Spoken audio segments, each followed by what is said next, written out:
First, though, let's do a deep dive. So I'm going to do a deep dive on an idea I've been thinking about. I'm calling this the feedback council idea. And I'm going to open with an article. I don't want to spend a lot of time on this article. It's just going to motivate this bigger idea of feedback councils. So I saw this article the other day. A listener sent it to me to the interesting at calnewport.com address. So there was this article that appeared in the New York Times that was about CNN's new leadership. So this is from June 5th, as you can see here. So what has happened at CNN is there is a shakeup. There is a new head of CNN, Chris Licht, Licht, who is trying to do lots of things to shake up the network. Among other things, now that Donald Trump's no longer president, they're shifting away from more of a high energy adversarial style of reporting to try to be a little bit more down the center. There's a lot of changes that Chris Licht is doing, but there was one in particular that caught my attention. That's what I want to highlight here. So for those who are watching, you can actually see the article. For those listening at home, you just hear me talking about it. So we have right here, producers have been urged to ignore Twitter backlash from the far right and the far left. All right. That, I think, is a good idea.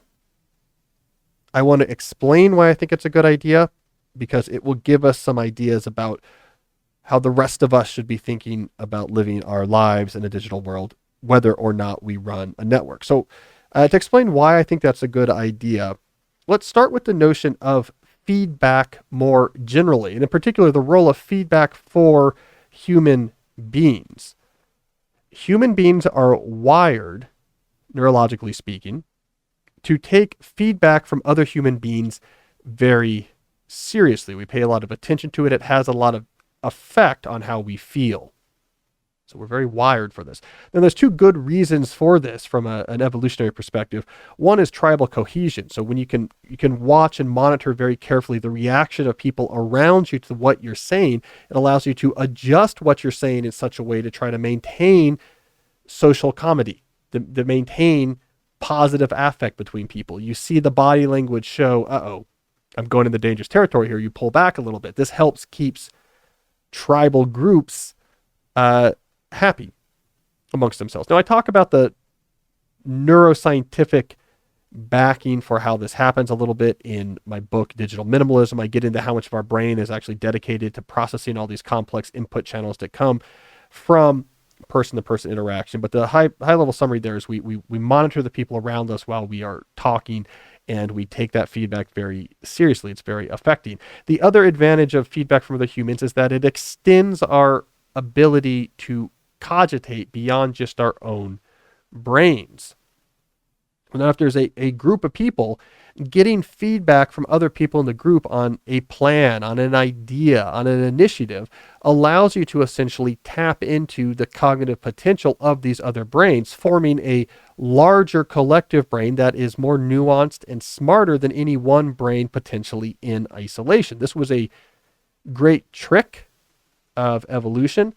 It requires complex language to do it, but once we have this trick, it really allowed us to upgrade quickly our ability to actually think and make good decisions. Now, of course, leaving the evolutionary past to go into the more recent cultural past of human beings, we see this extended cogitation idea maybe reach its apogee with the scientific method, where now we can formally receive feedback on ideas in a very structured and formalized way that really helps aim our attention towards scientific realities and away from some things that aren't.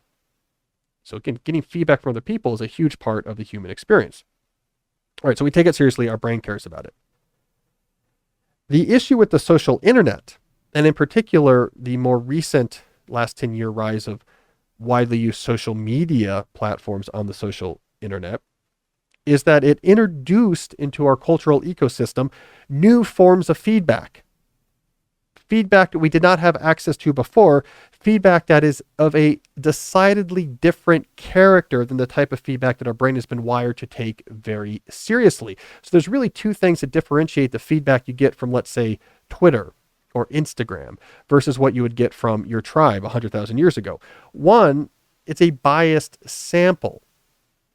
So when you're getting feedback from the internet, it's not as if you are randomly sampling the population and getting a true representative sense of how people feel about what you just said. It's not as if, like it is in our Paleolithic path, it's the same group of people giving you feedback that have given you feedback on everything else. So if their opinion shifts, then that's probably represents there's something going on here you should pay attention to. Instead, the internet has these weird connectivity and virality dynamics where anyone can give feedback to anyone else, and what selects someone to want to give feedback to you can be quite arbitrary or unusual. There could be something about what you said that got spread through some sort of viral amplification network, and it got to some malcontent over here, and then they can directly message you back with some feedback. It's not a true sample of people whose opinions you care about. It's a biased sample. It's unpredictable. The other issue with feedback from the social internet is that a lot of it is in bad faith. If you're talking to, let's say, your sister, in general, they're probably trying to give you good feedback. It's what they honestly feel about it. Social internet-based feedback, by contrast, has lots of other factors going on that is driving it. It might not be a true representation about how people feel about something. There's all sorts of other dynamics going on. For example, if we isolate Twitter, the service that was pointed out by Chris Licht in the article we just looked at about CNN, we see that a lot of the really aggressive backlash or pushback on Twitter, whether it's coming from the far right or the far left, is often about enforcing tribal boundaries, that there is a war going on where neither side wants their Overton window to shift at all towards the other side, and there'll be intense pressure to try to adjust or control what is said and what is not said. If you look at backlash from the right or the left, what you often see is that it doesn't correlate to how far have you drifted from orthodoxy. Actually, the most intense pushback will be for people who are right at the border of orthodoxy, because that's what matters, is you don't want that Overton window border to shift a little bit in the opposite direction. So if you're largely on a team and then drift a little bit towards the other team, that's going to get a lot more attention than, let's say, that you're wildly against what a particular team feels for. Whatever value judgment you want to give to those dynamics, what we can say is that it's not an accurate representative view of how people actually feel. There's other dynamics going on. There's also retribution that happens on Twitter. There's also amplification of straight up crazy people. So bad faith information you're getting from the internet. Now, this has a real problem. And the reason why, and Chris Licht is saying, stop looking at backlash from Twitter. The reason why the managing editor at the New York Times, as we covered last month, said the same thing to his writers, stop using Twitter, stop paying attention to Twitter, is because, let's say you're a reporter, you take this feedback really seriously because we're wired to take feedback seriously, and it can push how you report into weird directions. It's actually not optimal for the information, but it's the hijacking of our feedback apparatus. The same thing can happen to the rest of us as well, reporters or not. You get that biased, sampled, bad faith feedback from the internet, and it can really affect the way you feel, the way you act, what you talk about, what you produce, how you live your life. It is the hijacking of the human feedback apparatus by a source of corrupted feedback that our brain never evolved to expect. So I think we need to be very careful about this. We all need to do a similar survey in our own lives, similar to what the New York Times or the CNN seems to be doing now, and saying, let's be careful about what we pay attention to. Now, a bad solution here would be to stop seeking feedback for our ideas and actions altogether. Because again, we're wired for feedback. It serves a good purpose. There's a common effect that academics know about. I call it retired academic syndrome, where you get a very smart academic that's existing in the high energy, constant feedback, back and forth discussion world of their academic field. And then for whatever reason, they leave academia. They're very smart people, but they leave academia. 7 times out of 10, especially if they have some sort of public facing discussion, they will start to drift into increasingly extreme ideas, different topics, but they'll get to extremely weird ideas, or they'll get very cantankerous, or they'll get very upset. And part of what's happening here is they're very smart, but they get separated from the feedback mechanism that helps them push back and adjust and modify and improve and keep reasonable their thinking, and they end up going crazy. So again, feedback is important. We don't want to ignore it, but we don't want the internet to drive it. So the solution I want to suggest is to create your own, what we can call feedback councils. So this is a group of people that you trust, that have been in your life for a while, that have a variety of backgrounds and expertises. So if you are a tech bro in Silicon Valley, your feedback council should not be 6 other Stanford grads who are roughly your same age and gender and what have you. You want backgrounds that represent things that you might not be exposed to. And then take the opinion of this council seriously on decisions in your life, ideas you're writing or trying to put out there, just your personal understanding. How do I understand this big news event that's happening? So take that engineered, high quality source of feedback very seriously. Allow it to adjust the way you think and move. But then here's the key thing: ignore other arbitrary sources of feedback. Ignore, if you're a public facing figure, random comments from Twitter, angry direct messages, those weird emails. If you have engineered a high quality feedback council, you're going to get a variety of good feedback. If they are on board with something, then and it feels right for you, run with it. If they're nervous about an idea, they say, I don't think that's good for you, take that seriously.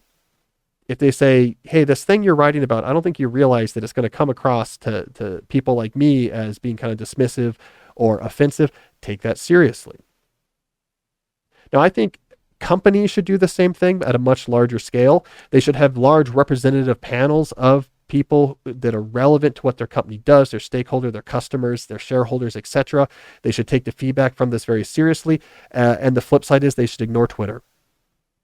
And they should ignore random emails or direct messages. Politicians should do the same thing. You should be very in touch with a representative sample of your constituents. You should be talking to your constituents. You should be doing town halls, be getting the mood of actual people out there, but ignore what angry 27-year-olds with too much time on their hands are repeatedly tweeting at you.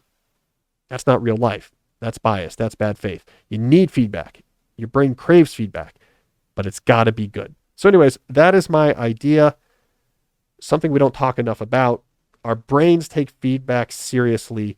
The social internet, and in particular social media, can pervert or corrupt those sources of feedback. So we have to be very careful about replacing those with sources of feedback that we trust.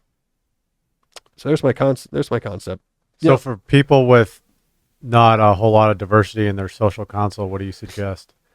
Yeah, so you have to try to seek out as much as you can. So yeah, let's say your friend group is Kind of small. Yeah, and homogenous. See if there's maybe through at work or through family, or a cousin, or do the best you can. But I think you want to mix, like, in a perfect world, there's a lot of things you want. Most people aren't going to be able to have this many different factors. But in a perfect world, the things that I think matter is, so professional background matters, right? So if you had class variety, I think that would be useful.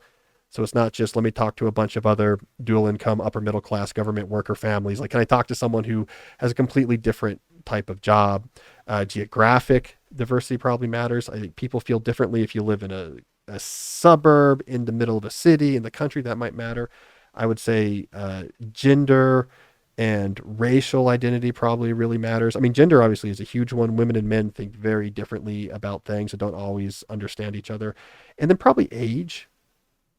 Like you have a sampling of people from different age. You're not going to hit all of those probably in one group, but having some source of feedback. Now, I kind of cheat that a little bit. I use informally longtime reader/listeners. Like, this is the nice thing about my online world. It's been around for a long time, so starting with the blog, and then it turned to an email newsletter. Now we have the podcast, but it's not huge. And it doesn't have a big social media presence. I don't interact with people on social media. And so the group of people who send me emails or comment on blog posts, and you see their messages, it feels close knit. It somehow has escaped the dynamics. And I think, I shouldn't say somehow, I know exactly why. It's because all this interaction is happening in the absence of social media, with all of those weird incentives it has. If all your content's in social media, then you can find these weird bias samples of feedback where your content moves through amplification networks and gets to some corner of people who are upset at you. But when you're not on social media, it's a much tighter knit audience, and it's really interestingly diverse. Different countries, different backgrounds, different types of jobs, working class, non-working class, all sorts of different racial identities. And I get all sorts of interesting feedback from people. And so it's my secret weapon, I think, is that I have this cabal of really interesting people that's small enough that it's a pretty good sample. And I would say our crazy to normal ratio is really small. We occasionally get some crazies, but we don't get that much crazy.